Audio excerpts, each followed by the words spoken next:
जी, Alia Shah official में breaking barriers programme में मैं हूँ आलिया। इस वक्त की सबसे बड़ी खबर ये है कि इलेक्शन का चांस निश्ता।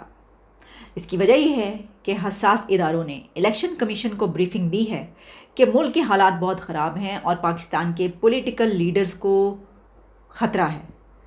इमरान खान, बिलावल भुट्टो और मौलाना फजलुर रहमान की जानों को ख़तरा है, हमले हो सकते हैं। इसके अलावा और भी लीडर्स हैं जिनकी जानों को ख़तरा है, इसलिए इलेक्शन कंडक्ट ना करवाए जाए। तो अब कौन इलेक्शन कंडक्ट करवा सकता है? जो इंटेलिजेंस अथॉरिटीज़ हैं उन्होंने इलेक्शन कमीशन को ये ब्रीफ किया है कि ख़ास तौर पर केपीके और पंजाब के इलेक्शन इस सिक्योरिटी की सूरत हाल में जो है वो नहीं हो सकते। अच्छा, इसमें अब ये कहा गया है कि सिक्योरिटी थ्रेट अलर्ट जो पिछले साल था उससे कहीं ज़्यादा है, बहुत ज़्यादा है, और सिक्योरिटी थ्रेट्स बहुत ज़्यादा और शिद्दत के हैं। ठीक है। अच्छा, फिर ये कि एक और पॉइंट इसके अंदर, एक तो है कि आप सिक्योरिटी थ्रेट्स की वजह से कह रहे हैं कि इलेक्शन नहीं हो सकते, लेकिन इसमें एक और पॉइंट जो कि सोर्सेज ने बताया है, एजाज सईद की रिपोर्ट है जिसमें कहा है कि सोर्सेज ने बताया कि इंटेलिजेंस अथॉरिटीज़ ने ब्रीफिंग में ये कहा है कि इलेक्शन के रिज़ल्ट्स किसी एक पार्टी ने मानने से इनकार किया तो बहुत बड़ा कॉन्फ्लिक्ट जन्म ले सकता है। अब इलेक्शन इस वजह से नहीं हो सकते क्योंकि हालात ख़राब हैं, या इलेक्शन इस वजह से नहीं हो सकते कि पॉलिटिकल लीडर्स पे हमले का ख़तरा है, या फिर इलेक्शन इसलिए नहीं हो सकते कि ये तो इलेक्शन हो गए और किसी पॉलिटिकल पार्टी ने ना माना तो फिर क्या बनेगा, ये तो बहुत बड़ा कॉन्फ्लिक्ट हो जाएगा। तो देखें, होगा यही, यानी इमरान खान अगर उन्होंने देखा कि इलेक्शन के रिज़ल्ट जैसे वो चाहते वो नहीं आ रहे, तो उन्होंने कहना मैं तो इसको मानती नहीं, पत्थर पे लकीर है, उन्होंने कहना मैं जा रहा हूँ अदालत, अब मुझे जजेज़ और अदालत इंसाफ लेकर देंगे, इन्होंने मेरे साथ धांधली की है, मेरे साथ धांधली हो रही है, मुझे ये जीतने नहीं दे रहे। जैसे कि उन्होंने अभी जो कल के रोज़ स्पीच की है उसमें उन्होंने ये कहा है कि उनके ऊपर मुकदमे हो रहे हैं, केसेस हो रहे हैं और उनको गिरफ्तार करने के लिए बलूचिस्तान की पुलिस लाहौर पहुंच रही है, जबकि दूसरी तरफ मरीम नवाज़ को अपनी कैंपेन करने दी जा रही है।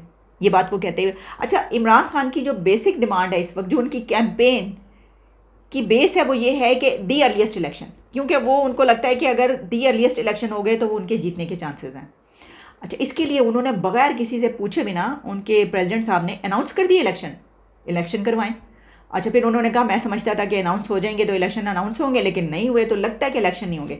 लेकिन जो ये रिपोर्ट है इसके बाद के, भाई जब आपके खुफिया इदारों, एजेंसीज, आपके हसास इदारों ने ये कह दिया इलेक्शन कमीशन को कि ऐसे हालात नहीं है कि इलेक्शन करवाए जाए, इलेक्शन ना करवाए जाए, इलेक्शन नहीं हो सकते, तो किसके बाप की मजाल है कि इलेक्शन करवा के दिखा दें। भाई देखें, ये तो उनको ही पता है ना कि कितने थ्रेट्स हैं। जिस तरह उन्होंने कहा कि पिछले साल से भी ज़्यादा खौफनाक सूरत हाल है, और तो हम तो नहीं जानते ना कि कितने थ्रेट्स हैं, ये तो वही बता सकते हैं, और वही बता सकते हैं कि इलेक्शन हो या ना हो, वही बताते, मतलब हमेशा से जाहिर है कि वही बताएंगे कि इलेक्शन होने या नहीं होने।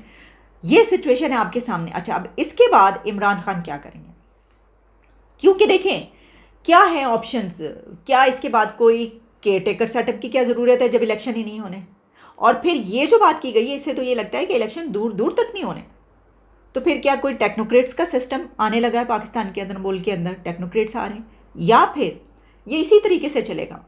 लेकिन इसमें एक और बात भी है, और वो ये है जो कि बातें की जा रही हैं, देखिए ना, जितने मुँह उतनी बातें, तो बात ये की जा रही है कि दरअसल नवाज शरीफ ने ये कह दिया कि अब तो मैं आऊँगा ही उस वक्त कि जब तक जिस तरीके से उनको गिरफ्तार किया गया था, जेल में डाला गया था, डिसक्वालीफाई किया गया था, उस तरीके से इमरान खान के साथ ये सब कुछ नहीं होता।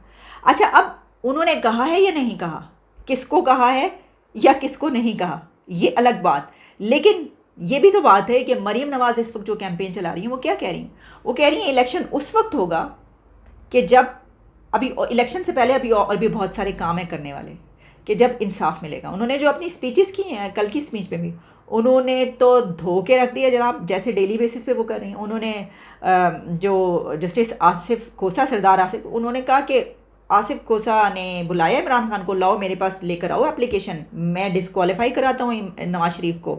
इमरान खान ने जो है सामने बैठ बैठ के अदालतों में जाके जो है वो उनको करवाया, और फिर ये सिर्फ नवाज शरीफ से इंतकाम नहीं लिया गया, ये गरीब की रोटी से इंतकाम लिया गया। फिर उन्होंने कहा कि इमरान खान के तमाम सहूलतकार एक एक करके फ़रार, ये सब वो तो एक धांसू किस्म की कैंपेन चला रही हैं अपनी, और इमरान खान के सामने पहले कोई था नहीं, वो आराम से धड़ल्ले से चलाते थे, अब वो आ गए तो वो कह रहे हैं कि मैं कहाँ जाऊँ, अब ज़ाहिर है कि ये सब कुछ हो रहा है।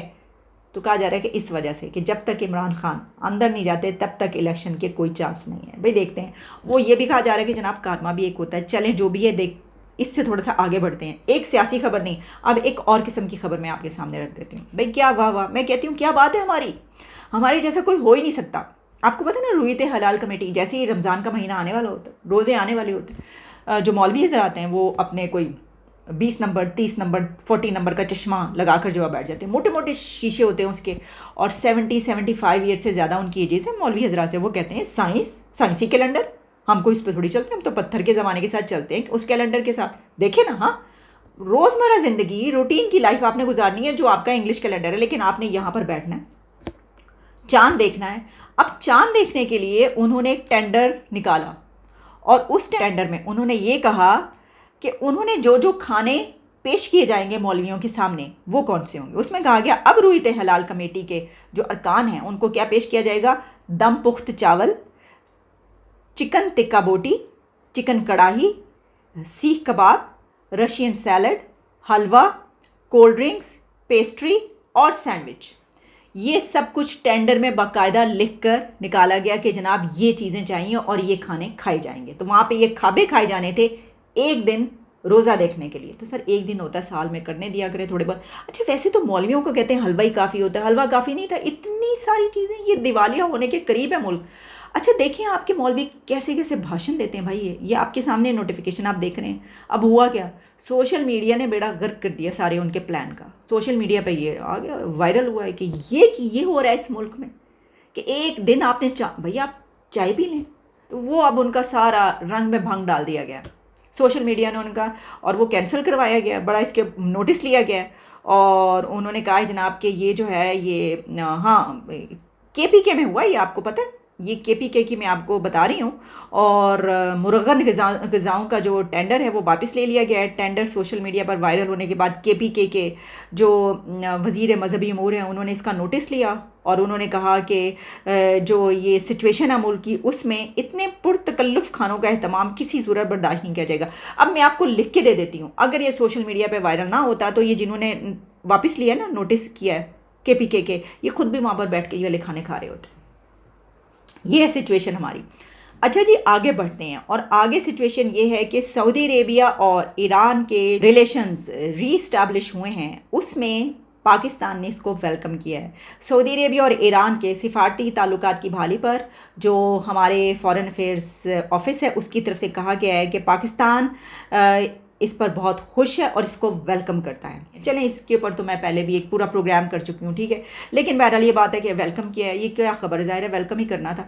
अब ज़रा हम एक और तरफ बढ़ते हैं, और वो ये है कि IMF जो है वो हमारे साथ क्या कर रहा है। उसमें बिलावल भुट्टो ने जो कि इस्लामोफोबिया पर बड़ी एक तकरीर की है UN में, और वो तो आप जानते ही, उन्होंने कहा कि ये इस्लाम के ख़िलाफ़ साजिश हो रही है, मुसलमानों के खिलाफ सब मिलके जो एक फाशिज़म है जो इस वक्त फैल रहा है, जो पॉलिसीज़ बन रही हैं और बड़ी साजिश हो रही है, देख लें आप। हाँ, तो उन्होंने साथ में ये भी कहा है कि IMF इंसाफ से पेश नहीं आ रहा, पाकिस्तान को बदतरीन बहरान का सामना है। IMF पे उन्होंने ये कहा है कि अब इसका मतलब ये है कि IMF ये जानबूझ के कर रहा है, इंसाफ से काम नहीं ले रहा। तो मतलब ये क्या, इसको किस तरीके से लिया जाए, क्योंकि उन्होंने कहा है कि सैलाब का इसमें जिक्र है कि भाई पाकिस्तान सैलाब देखता रहा है, तो अगर IMF अच्छा इससे ये भी पता चलता है कि क्या IMF नहीं करेगा, क्योंकि अगर करेगा तो आप ऐसा ना कहीं, कोई पता नहीं वो ये देखकर IMF तक ये खबर पहुंचती है कि कहा जा रहा है कि इंसाफ से काम नहीं ले रहा, और अगर वो अपने तौर पे पूरी स्ट्रगल कर रहे हैं और हमें प्लान में लेने की कोशिश कर रहे हैं, लेकिन उनकी कुछ कंडीशंस हैं,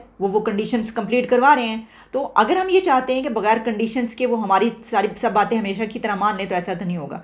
तो ये ना हो कि ये वाली खबर देख के कि भाई हम तो इतनी स्ट्रगल कर रहे हैं, उनके कंट्री में जा रहे हैं, रात रात भर मीटिंग्स कर रहे हैं, वर्चुअल मीटिंग्स हो रही हैं, और फिर हमें ये कह रहे हैं कि इंसाफ से काम नहीं लिया जा रहा। तो सर भरा देखभाल के काम लें, इस वक्त ये बहुत नाजुक सूरत हाल है। आखिर में मेरे पास 2-3 क्लिप्स हैं, वो मैं आपके सामने रखे देती हूँ। एक तो ये कि देखिए मतलब क्या करें हमने अपने मुल्क से इंडिया का जितना कंटेंट था, जितने ड्रामे, सीरियल्स और फिल्में, गाने सब बंद कर दिए, कुछ नहीं लगता टीवी। लेकिन हमारी तो नस्लों की नस्लें जो है ना, उनकी आदतें ख़राब हुई हैं। यानी और तो देखें आप, बाकी सबको तो छोड़ ही दें, ये तो हम पे इल्ज़ाम आता है कि भाई ये तो हैं ही अपने कल्चर को पसंद नहीं करते, उनके कल्चर नहीं, सिर्फ हम थोड़ी। ज़रा ये देख लें, वो आपने गाना सुना हुआ है मेरा दिल ये पुकारे आजा, हाँ मीठा मीठा है जहाँ, ये क्या वैसे वो ज़रा देख लें। यानी मौलवी भी हर मोमिन पुकारे आजा, तो जहाँ के सहारे आजा, हर मोमिन पुकारे आजा, तो जहाँ के सहारे आजा, हर मोमिन पुकारे आजा, तो जहाँ के सहारे आजा। आए गए में जमा लोने कहा पे आजा, हमें दादा कले सुना जा।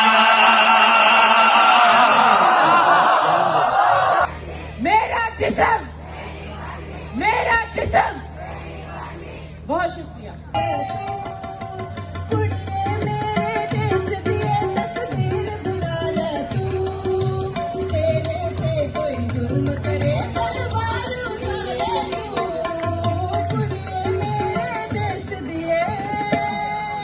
मैं तो पहले भी कहा था, आज भी कहता हूँ, अगर खान गिरफ्तार हुआ, ना किसी हाजी का ख्याल रखा जाएगा, ना किसी हाफिज का ख्याल रखा जाएगा, फिर दमादम मस्त कलंदर होगा। ना इस मुल्क में खाना जंगी हो गया अगर खान साहब को कुछ हुआ।